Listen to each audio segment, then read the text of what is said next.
সাংবিধানিক রীতি অনুযায়ী সংসদের প্রথম অধিবেশনে ভাষণ দেন রাষ্ট্রপতি। এরই ধারাবাহিকতায় বৃহস্পতিবার ত্রয়োদশ জাতীয় সংসদের প্রথম অধিবেশনে রাষ্ট্রপতি মোহাম্মদ শাহাবুদ্দিনকে ভাষণ দেওয়ার জন্য অনুরোধ জানান স্পিকার হাফিজউদ্দিন আহমদ বীর বিক্রম। আমি এখন মহামান্য রাষ্ট্রপতি জনাব মোহাম্মদ শাহাবুদ্দিনকে তার মূল্যবান ভাষণ প্রদানের জন্য অনুরোধ জানাচ্ছি।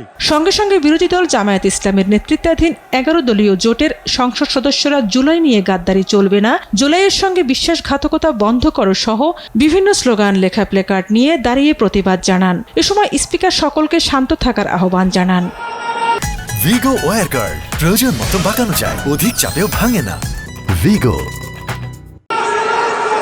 তারপরও সংসদে তুমুল হইচই করতে থাকেন বিরোধী দল জামাত এনসিপির সংসদ সদস্যরা। এরই মধ্যে বক্তব্য দিতে ওঠেন রাষ্ট্রপতি মোহাম্মদ শাহাবুদ্দিন। বক্তব্য চলাকালে প্রধানমন্ত্রী ও বিএনপির সংসদ সদস্যদের টেবিল চাপড়িয়ে রাষ্ট্রপতিকে শুভেচ্ছা জানাতে দেখা যায়। গণতন্ত্রের ইতিহাসে একটি উজ্জ্বল দৃষ্টান্ত হয়ে থাকবে। পরে রাষ্ট্রপতির ভাষণ বয়কট করে প্রতিবাদ হিসেবে ওয়াকআউট করেন বিরোধী দলের সংসদ সদস্যরা। অধিবেশন থেকে বেরিয়ে গণমাধ্যমের সঙ্গে কথা বলেন জামায়াত ইসলামের আমির। তিনি বলেন, স্পিকার সরকারি দলকে আগেই বলা হয়েছিল রাষ্ট্রপতি যেন সংসদে ভাষণ না দেন। প্রেসিডেন্ট রাষ্ট্রের অভিভাবক হিসাবে তিনি জঘন্য অপরাধ করেছেন রাষ্ট্রের নাগরিকদের প্রতি।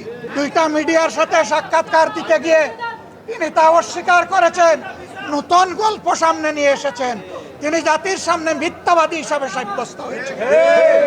দেশের প্রেসিডেন্ট মিথ্যাবাদী সাব্যস্ত হওয়ার পরে প্রেসিডেন্ট হিসেবে তার আর কোনো নৈতিক অধিকার থাকে না। বিরোধী দলের চিফ হুইপ বলেন, রাষ্ট্রপতি ভাষণ দেয় তারা আশাহত।